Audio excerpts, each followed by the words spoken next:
बहुत साल पुरानी बात, उनको पता नहीं था कि जगन्नाथपुरी में कौन से देवता हैं। अपने रिश्तेदारों से मिलने के लिए चले आए। जैसे ही आकर के उन्होंने पूछा कि भाई यहां कौन से देवता हैं, तो रिश्तेदारों ने बताया, बोले यहां पर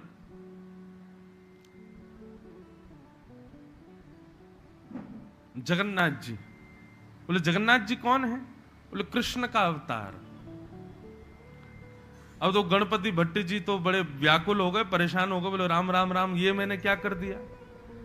रिश्तेदार बोले क्या हो गया, इतने परेशान क्यों हो रहे? बोले अरे मैं गणेश जी का भक्त हूं, मैं गणेश जी के अलावा ना किसी देवता को देखता हूं, ना किसी देवता को पूजता हूं, ना कहीं जाता हूं। ये मैंने क्या कर दिया? मैं ये जगन्नाथपुरी क्यों आ गया? यहां पर अब मुझे कृष्ण को देखना पड़ेगा, और ये देवता तो बड़ा मायावी है, एक बार इसको जो देख लेता है ये उसको अपना बना लेता है। मैं अपने देव के प्रति बड़ी निष्ठा रखता हूं, मैं गणेश जी के अलावा किसी को नहीं देख सकता। कहीं मेरी निष्ठा खत्म ना हो जाए, कहीं ये कालिया मुझे अपना ना बना ले, कहीं ये जगन्नाथ जी मुझे अपनी ओर खींच ना ले। ऐसी भावना उसके हृदय में प्रकट होने लगी। अब तो वो इंतजार करने लगा कब वापस जाऊं मैं जगन्नाथपुरी से। समुद्र के किनारे जाकर के बैठ गया, बार बार गणेश जी को याद करके कहे, हे भगवान मुझे क्षमा कर देना, हे गणपति जी मुझे क्षमा कर देना। मुझे अगर पता होता कि यहां आपका मंदिर नहीं है तो मैं आता ही नहीं। अब उसकी इतनी सहज निष्ठा कि मंदिर में बैठे जगन्नाथ जी को भाग गया। वो जगन्नाथ जी बलराम जी और सुभद्रा जी से बोले, देखो एक हमारा गणपति भट्ट नाम का भक्त आया है, वो गणेश जी का बड़ा परम भक्त है,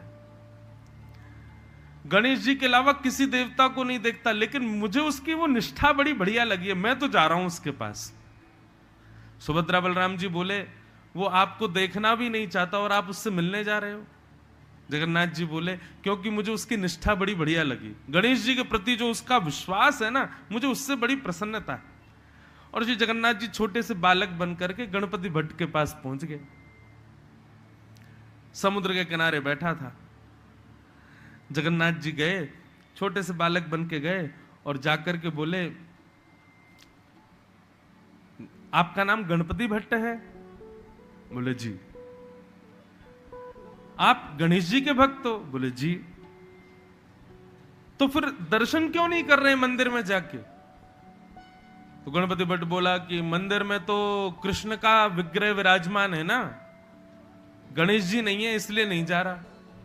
तो बालक हंसने लगा, बोला अरे आपको किसी ने पागल बना दिया है। बोले क्यों? अरे वो साक्षात गणेश जी बैठे हैं भीतर, जगन्नाथ मंदिर में जगन्नाथ कोई और नहीं है, स्वयं गणेश जी हैं। गणपति भट्ट बोला अच्छा, मैं दर्शन बाद में करूंगा, पहले बताना जरा रूप कैसा। बोले लंबोदर, लंबा पेट है उनका, लंबे लंबे हाथ हैं, बड़े बड़े कान हैं, लंबी सूंड है। बोले अच्छा सच में ऐसे हैं जगन्नाथ जी? बोले हाँ।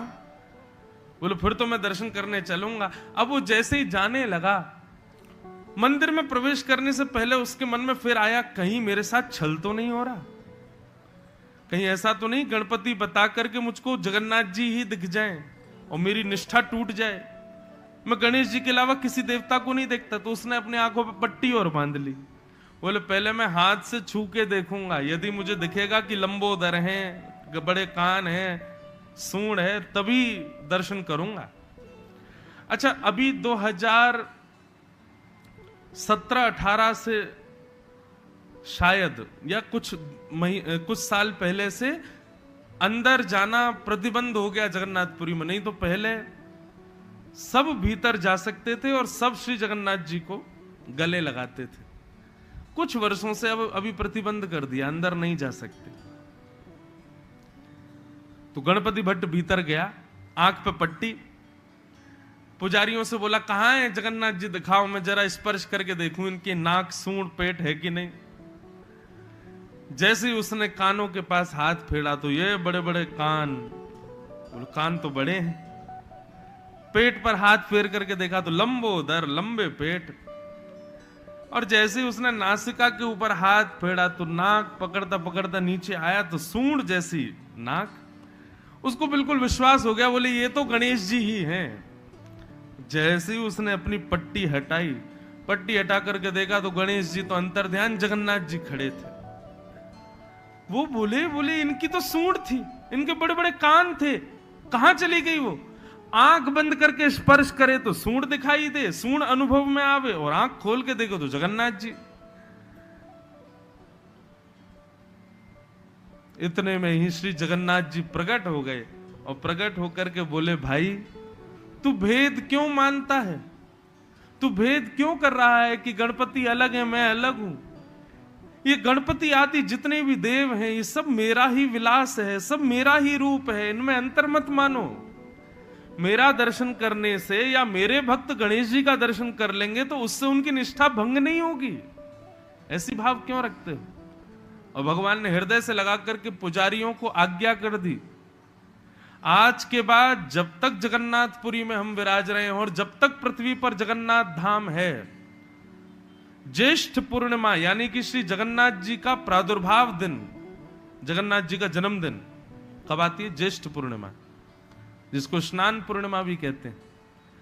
ज्येष्ठ पूर्णिमा के दिन जगन्नाथ जी कलशों से नहाते हैं, फिर आप सबको पता होगा, फिर उसके बाद बीमार हो जाते हैं, फिर बीमार होने के बाद फिर रथ यात्रा करते हैं। तो ज्येष्ठ पूर्णिमा जगन्नाथ जी का जन्मदिन है। उस दिन जगन्नाथ जी कितने कलशों से नहाते हैं, और नहाने के बाद जब श्रृंगार करते हैं तो आज भी जगन्नाथ भगवान गणपति भेष धारण करते हैं उस भक्त की स्मृति में, उस भक्त की याद में।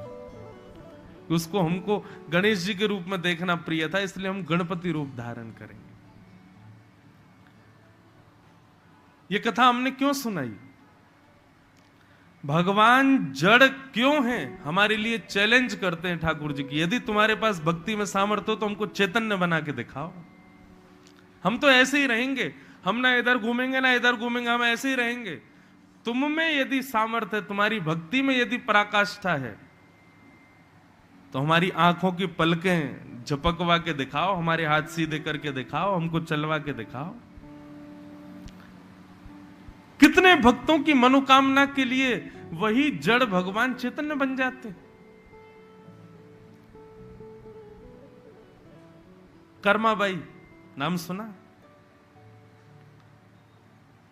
पिताजी बोल करके गए थे, बिना ठाकुर जी का भोग लगाए कर्मा भोजन मत करना, बस इतना बोल के गए थे। अब कर्माबाई को यह तो पता नहीं था कि सुबह नहाना भी पड़ता है, वस्त्र बदलने पड़ते हैं, हाथ पांव धो के स्नान करके बिल्कुल शुद्ध होकर तब भोग बनाया जाता। वो तो उठते ही बिस्तर से उठ के सीधी गई रसोई में और लगाई चूल्हे में अग्नि, बनाने लगी खिचड़ी। बिना नहाए धोए खिचड़ी बना करके ठाकुर जी के सामने पधरा देती, और पधरा करके खड़ी हो गई, खाओ चख के बताओ कैसी बनी है। और ठाकुर जी तो ऐसे ही बैठे लड्डू गोपाल। कर्माबाई बोली, अरे अब बस करो, अब ठीक हो जाओ, सीधे हो जाओ, बैठ जाओ, खाओ, मैंने इतनी मेहनत से खिचड़ी बनाई है आपके लिए। अच्छा मुझसे शर्मा रहे हो, मेरे सामने नहीं खाओगे। थोड़ी दूर चली गई, थोड़ी देर घूमते हुए फिर लौट के आई, फिर देखा तो खिचड़ी वैसी की वैसी। कर्माबाई बोली, क्यों, इसमें कुछ कमी है? नमक मिर्च ठीक नहीं है? उंगली से चाट करके देख रही है ठाकुर जी के भोग को। बोले, बनी तो बढ़िया है, फिर आप खा क्यों नहीं रहे हो? एक दिन, 2 दिन, 3 दिन, 4 दिन बीत गए। कर्माबाई को आया गुस्सा और ठाकुर जी से बोली, रुक जाओ, हमारे बाबा को वापस आने दो, अब मैं ना दूसरे ठाकुर जी मंगवाऊंगी, आपको वापस करवाऊंगी। क्यों? आप खाते ही नहीं हो, आप भोग लगाते ही नहीं हो। अरे ठाकुर जी, भोग नहीं लगाओगे तो गाल पिचक जाएंगे, पतरे दुबरे हो जाओगे, फिर अच्छे नहीं लगोगे आप। उसके उस प्रेम भाव से, कर्माबाई के उस प्रिय भाव से इतने रीझ गए श्री जगन्नाथ जी। कर्माबाई बिना नहाए धोए अशुद्ध अवस्था में भोग बनाती है और ठाकुर जी उसको पाने के लिए दौड़े चले आते हैं। ऐसा वैष्णवों का मानना है कि श्री जगन्नाथ जी का जो मुख है ना, वो जला हुआ सा दिखता है, होठ साफ नहीं दिखते, नासिका थोड़ी जली हुई सी दिखती है। क्यों? बोले, कर्माबाई खिचड़ी बनाती गरम गरम, और जैसी पुलाती तो श्री जगन्नाथ जी दौड़ करके जाते खाने के लिए। हाथ लगाया खिचड़ी को तो हाथ जल गए, मुख से लगाया तो मुख जल गया। जल्दी में रहते थे, क्यों? पुनः जाना है जगन्नाथपुरी। और कर्माबाई के उस प्रिय भाव के लिए मूर्ति में से भगवान प्रकट हो गए, खाने लगे। मतलब वे जड़ नहीं है, वो चैतन्य है। जड़ इसलिए दिख रहे हैं, हमारे लिए चैलेंज है। तुम्हारी भक्ति में सामर्थ्य हो, तुम में सामर्थ्य हो तो हमको चैतन्य बना के दिखाओ। कर्माबाई ने चैतन्य बना दिया। जगन्नाथपुरी के भक्त हुए श्री बलराम दास जी, उन्होंने चैतन्य बना दिया। गणपति भट्ट ने चैतन्य बना दिया। हमारे सूरदास, मीराबाई, इन सबों ने ठाकुर जी को चैतन्य रूप में देखा। हम क्यों नहीं देख पाते? हम क्यों आज भी जगन्नाथ जी को जड़ में ही देखते हैं? क्योंकि हमारी भक्ति में सामर्थ्य नहीं उनको चैतन्य करने की। इसी के लिए भक्ति पथ है, इसी के लिए भागवत की कथा है कि हम में सामर्थ्य हो, हमारी भक्ति में इतनी शक्ति हो तो जड़ को चैतन्य बना के दिखाओ।